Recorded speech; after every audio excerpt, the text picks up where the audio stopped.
GameSci.com. GameSci.com.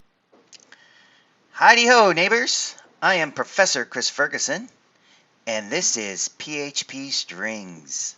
PHP strings are not objects. They're more like an array of characters. They're not exactly an array, but they're similar to an array of characters.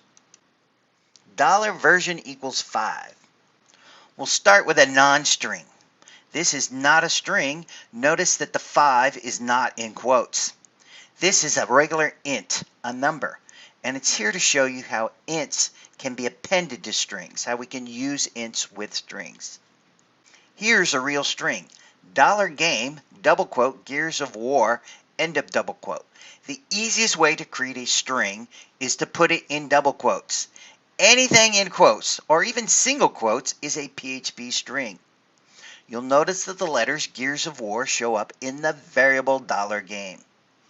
$game v equals double quote $game $version end of double quotes. Something called variable expansion occurs inside of double quotes. Notice a double quote here and a double quote here. The values of the variables are inserted into the string. Notice $game is expanded to Gears of War inside the variable. Notice $version, the value 5 is inserted into the string. When variables occur inside of double quotes, the values of the variables are inserted into the string. $game x equals single quote $game $version end of single quotes. No variable expansion occurs inside of single quotes. The literal characters are inserted into the string. So $game as is appears in the string variable. $version as is typed inside the single quotes appears. No variable expansion occurs inside of single quotes. Be careful when you use special characters inside of strings like $, double quote, and single quote. You cannot use a $sign inside of double quotes unless you want it to treat it as a variable. However, there is a special way around this, and that's called a escape character or a backslash. Inside of double quotes, if you put a $, it will not do the variable expansion. Inside of double quotes, if you do a \double quote, it won't treat it as a special character, it'll treat it as a regular quote. You have to be very careful how you treat special characters inside of strings. $HTML game equals an H1 tag inside of single quotes. Then we use a dot operator. Then we have a variable $game v. Then we use another dot operator. And then we do a closing H1 tag. The dot or period operator appends strings. PHP is different. Most languages like Java and Python use the plus sign in between strings. PHP uses the period or dot operator. This is saying I want to start with this string, the H1 tag, and you see it shows up in the variable. Then I want to append to that the $game v variable, and you can see Gears of War 5 shows up in the final string. And then I want to append to the end of that a closing /H1 tag, and there's my closing /H1 tag. This is building a larger string out of 3 smaller strings. Sometimes you just have to use the dot operator. For instance, if you wanted to call a function that returned a string here, you have to call that function outside of quotes. This syntax, using the dot operator to build a larger string, is a competitor or an alternative to using double quotes. I could have done this whole thing in double quotes. However, I wanted to show using the dot operator to build the thing. Most of the time you'll build larger string using double quotes and variable expansion. However, there are certain cases where you'll want to use this dot operator. Another way to use the dot operator. $game dot equals quote by epic end of quote. The dot equal operator appends to $game. It's similar to what we did with plus equal or minus equal for numbers. It says I want to start with a variable and append to it. This line of code here, $game dot equals by epic, would be the same thing as if you fully typed out $game equals $game dot by epoch. It says I want to add to the current string this extra piece of data. Now if you follow my arrow here, you'll see that we started with $game. $game contained Gears of War. And we appended to it by epoch and stored the result back into the $game variable. This dot equal is a favorite of mine when I'm building HTML in strings. I can start with a small piece of HTML and add more HTML as I'm building my web page. This whole box contains basically one line of code. $more HTML equals less than here doc. What I'm doing is building a large multi-line string. When I'm building a small string, this syntax is just fine. However, if I want to build a large piece of string or a large piece of HTML, I'll use the here doc syntax. The here doc syntax is for creating large multi-line strings. Note the variable expansion that occurs in here. If I put a variable inside of here, it will be expanded out to its value. Notice what's going on here. From the word here doc at the beginning to the here doc down at the bottom, this whole thing inside here will be treated as one large string. The $HTML game will be expanded, and then the rest of the characters, the rest of the HTML, the break statement for Microsoft Xbox inside of bold tags, the div with the ID, all of that is inserted in the string. What we're doing here is we're building a large string, in this case a large string that contains a bunch of HTML. This is how you build large strings. If I'm building a small string, I'll go ahead and use the double quotes or the single quotes to do that. But if I'm building a large multi-line string, this is the syntax I want to use. This is the best way to create large strings. It also works for the print or echo command. If you're going to print a large piece of text to the screen, you could say print and then use this here doc syntax and then print all that text that you want to the screen. The key to understanding here doc and using it is to understand what's important. The 3 less than signs in a row is required, but you do not have to call it here doc. I called it here doc just to be literal about it.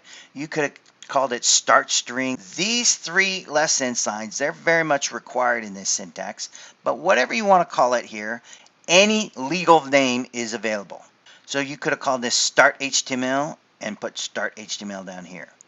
You could have put the HTML right here, and you could have put the HTML down here. One thing you do have to watch for here is extra spaces. PHP is very, very picky if you put extra spaces here. See where this arrow is? Do not put any spaces here at the end of this line. You've got to have an end of line character right after that C.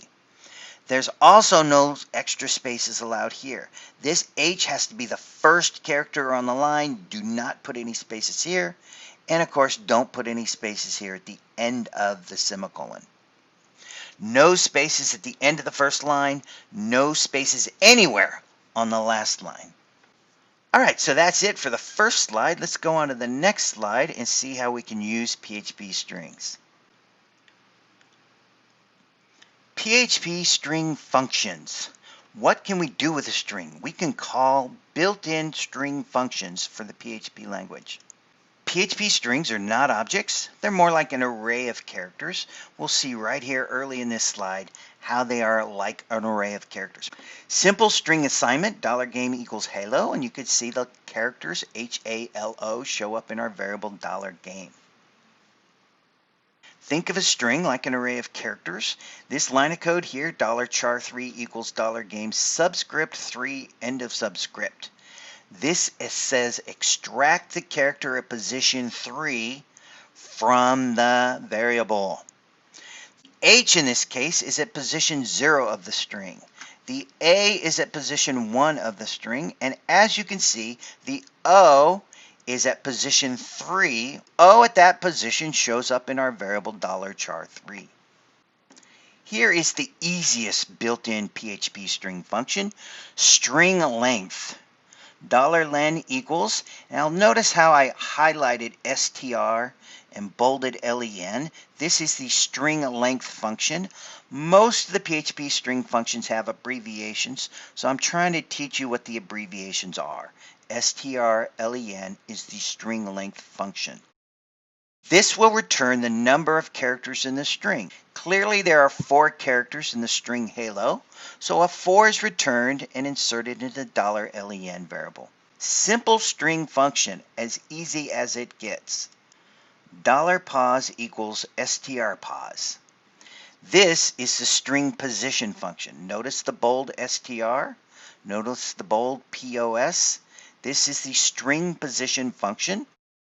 What is the position of LO in this string? Search the string for LO and return to me the position of that string. And if you look carefully over here, the LO appears at position 2, and a 2 is returned to the $POS variable. Notice we're already starting to see a pattern. You call a string function, you pass it the string you want, and it returns some sort of variable.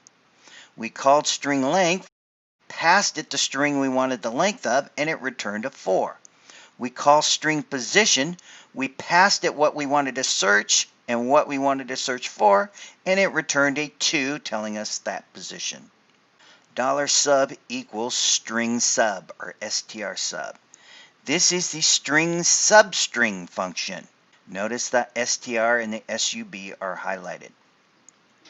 Extract a piece of the string. Start at position 0. In this case, right there is a 0. And for length 2, grab me the substring starting at 0 and make sure you only grab 2 characters. If we start at 0 and we only grab 2 characters, those would be the characters HA. String HA shows up in $sub. Again, note the pattern. I call the function string substring. I pass it the string I want a substring, the starting position, and the length. This is the length of the characters I want, and it returns to me a substring. These are all quite similar.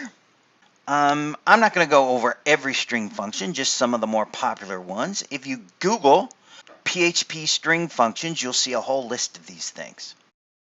This is the string to uppercase function. Again, notice it's an abbreviation. The function does exactly what it says. It converts it to uppercase. That's it. Our lowercase hello now shows up as a fully uppercase hello because I passed it $game and I stored the result right back into $game. That's why it overwrote was in $game. Again, the pattern is simple. We call a string function, we pass it what we want to change, and it returns the new value. Print UC words. Now this one's different because it doesn't start with an str. This is the uppercase words function. Convert the first letter to uppercase for all words in the string. Notice the U, the C, and the words are all highlighted here. The UC words is uppercase words function. Take this string as input, Lord of the Rings, and make the first letter of each word an uppercase character, and you could see Lord of the Rings shows up with the uppercase first character. I wanted to show you a string function that doesn't start with str. Most of them do start with str, but there are a few that start with other letters. This is the uppercase words function. Here's another string function that doesn't start with str. Explode, to be honest, is my favorite string function, mostly because of the cool name, but it is also very useful. What it does is it chops words in the strings into an array. It says, take this string of characters and make an array out of it. It uses a separator character like comma or space and separates each word in the string into an array slot. So you can see here clearly in the parameters, I say I want to use my comma as a separator. And then every comma here you see in the string variable, it will use that to chop it up into words. So John goes into slot 0 of my array. Then because of the comma here, Doe goes into slot 1. Because of this comma here, Falcon goes into slot 2. And finally the 19 appears in its own array slot. So I took this string which contains 4 comma separated words and I put it into an array with 4 slots. Now I can use that array. I can use the individual pieces from the original string.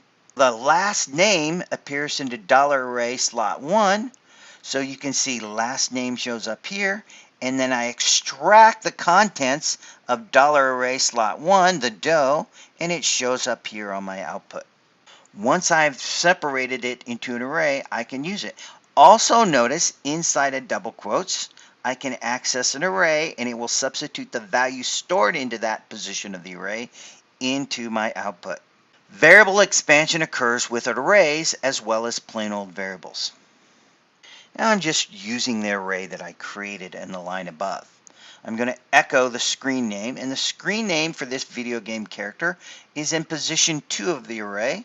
So once again, I will grab what's in position 2, Falcon, and Falcon will show up at this position. I also decided to use a different syntax here. Instead of using variable expansion inside of double quotes, for this example, I decided to use the dot operator for string append. So we start with the literal letter string name and append to that what's in a $array slot 2. I also wanted to print out or output some HTML here. I'll use double quotes here so we'll get some variable expansion going on. And inside of bold tags, I'll say hi to the first name of the player. Well, the first name of the player appears in slot 0 of my array, so variable expansion will substitute John in at that position, and then the rest of this is the literal characters, comma, backslash, end of bold tag. I'm building some HTML. I can build the HTML using variable expansion with double quotes. The one thing I can tell you is that is absolutely not all the PHP string functions. If you Google PHP string functions, you'll see there are a lot more of them. Just keep in mind the pattern, the typical pattern that we use for functions. So we call the function, we pass it the string we want to access or modify, and then we return some sort of result. Strings and HTML. PHP is a very popular server-side programming language, and one of the reasons why it's so popular in web programming on a web server is that it has lots of functions for manipulating strings and HTML. What we'll focus on this strings and HTML slide are something called design patterns. These are repeated ways we solve problems in computer science. One is very well known. It's called the input process output model, where just about everything in computer science follows this pattern. Take some input, you process that input, and then you output it. In this way, functions input some data, they change or manipulate that data, and then they return it as output. The second one is called the separation of powers model. This one I made up. This is where we're going to isolate the HTML we build into a small number of functions. If you're building a large PHP program to generate a website, you don't want to sprinkle HTML throughout the entire code. You want to isolate it into a small number of functions. And we'll look at how to do that in this slide. First, let's look at the input process output model. With my brilliant variable naming, you can see that the data comes in. This parameters of functions are input. That's the input. We will then process or change the data that was input to our function and then return it, send the new data out. This is the input process output model. Give a function some input, let the function manipulate that data, and then it will output it back to the caller. The separation of powers model. Let's say you write a 1,000-line PHP program. You do not want HTML scattered throughout the 1,000 lines of code. You don't want to do that. What you want to do is isolate all the HTML code into a small number of functions. You can see I've got HTML here and make headline. I got div and end of div here. I want to put it into a small number of functions in a small part of my code. I don't want to spread this out all throughout the 1,000 lines of code. So let's execute these functions that we wrote. Let's call make headline right here. And we'll pass it as an argument, Great Games, and you can see that $input gets assigned Great Games. Call the function and assign the input to the parameter. And I highlighted input because we're following the pattern here. Here's the processing of that input. Output equals, and you can see we start with the H1. We use the dot operator to append our parameter, our input Great Games, and then we append on the closing H1 tag there. take the input and process it into a complete HTML headline tag. We're using the PHP dot operator to append strings. Again, we could have used double quotes here. We always have an option when it comes to appending strings. We can use this dot operator, or sometimes if we feel like it, we can use double quotes and variable expansion. Return the string that we built. Return the completed H1 tag. Output the HTML headline tag. Do you see the input process output pattern there? I sent some input, I built a headline tag out of it, and I sent it back to the caller. And where will this be sent back to? If you follow this arrow, it's going to be assigned to whoever called make headline. And here's the assignment. The $H line gets the return value from make headline.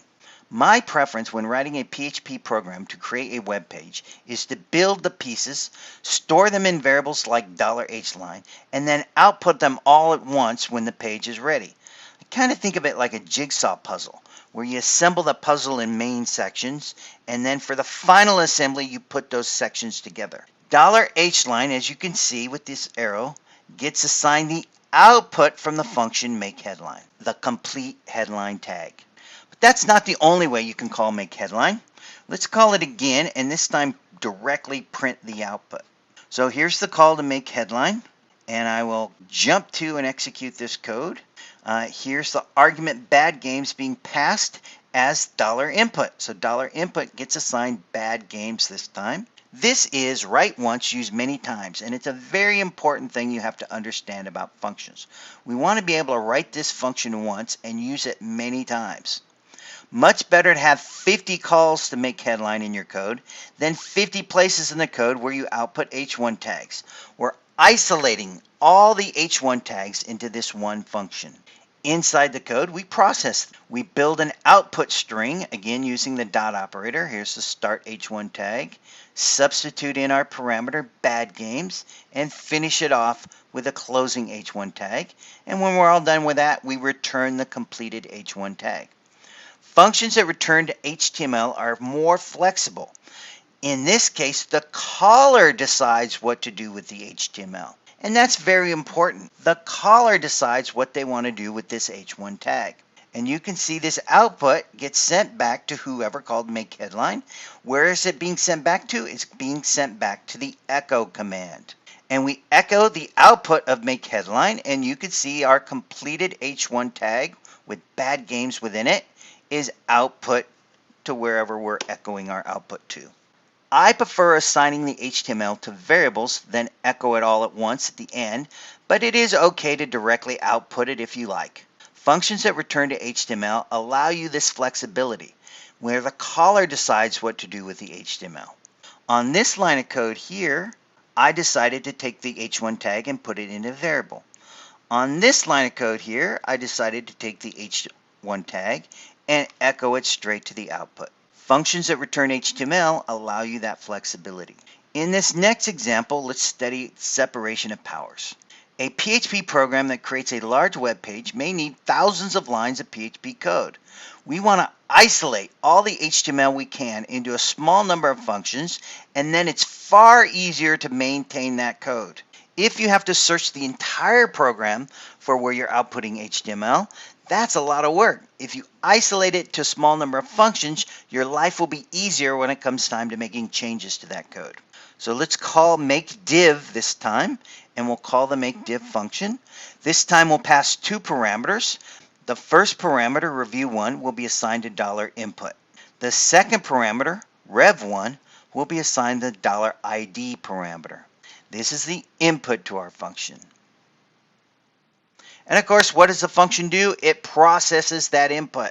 It builds an output string, and this time, by design, I'm using a different technique for building our HTML string. Up here, we use the dot operator to build the larger string.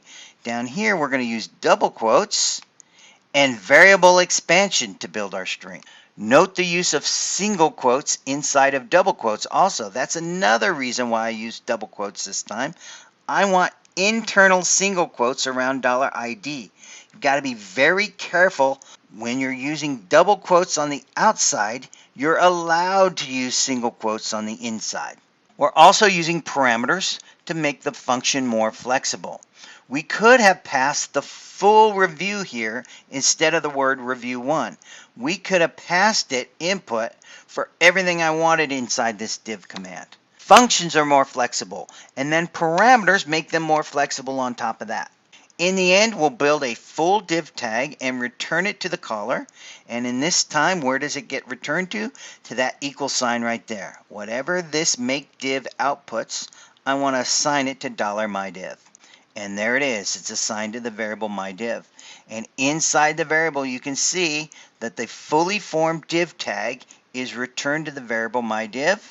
And the input that I pass to the function is substituted where it should be. When the HTML is assigned to a variable, you can also call the PHP String Replace function to later insert the desired text or HTML. If I so wanted, after I had this string inside my dev, I could then call a string replace and say, you know where you see that review1 in the string? I want you to replace the actual review, the full text or HTML of the review. This is a very important PHP string function that says substitute new values into my string. So I get a lot of flexibility, I get a lot of power when I use functions to build my HTML tags and assign them to variables. I'm not done with this variable. I can manipulate it more before I actually output it to the screen. Separation of powers. Parameters make it easy to reuse functions. The game reviews in this case might be stored in a database, and your PHP program could read from the DB and then pass it as a parameter to make dev. In these examples, I need to keep them short, so these parameters are fairly short and fairly straightforward. But there's no reason why this couldn't be a variable, and this couldn't be a variable that contains a whole bunch of HTML and text that is the actual review too. So I pass it and call make div, and you could see that $input gets this first argument, review2, and $ID gets the second argument, rev2. Processing the input into the output string, I build a fully formed div tag with an ID set and a review2 inserted into it. Note using the single quotes inside of the double quotes. Again, pay attention to what I'm doing here. If I'm going to use single quotes into my HTML tag, I better have double quotes here on the outside. That way they don't interfere with each other. Returning HTML straight to the print command in this case. Again, I prefer using a variable, but if this tag is ready for prime time, there's no reason why I couldn't return it straight to the print command. Boom, it's sent to the print command. The print command then outputs it. There's my fully formed div tag sent to the output directly. This is not a JavaScript class, but JavaScript could also insert or change review2 by using the ID equals rev2. It's very common for server-side PHP programs to output a placeholder that the client-side JavaScript fills in. See this rev2 right here? I can send this to a web page, and then JavaScript on that web page could say, hey, I want to insert rev2 right there. JavaScript is a client-side programming language. PHP is a server-side programming language, and often the two languages work together. PHP sends some HTML to the client, and then the client inserts some data into that tag. Well, that's it. That's what I want to highlight with PHP and strings and HTML. I loved having you here for this lesson. Let's keep going and keep working, and we'll learn how to build awesome web pages using PHP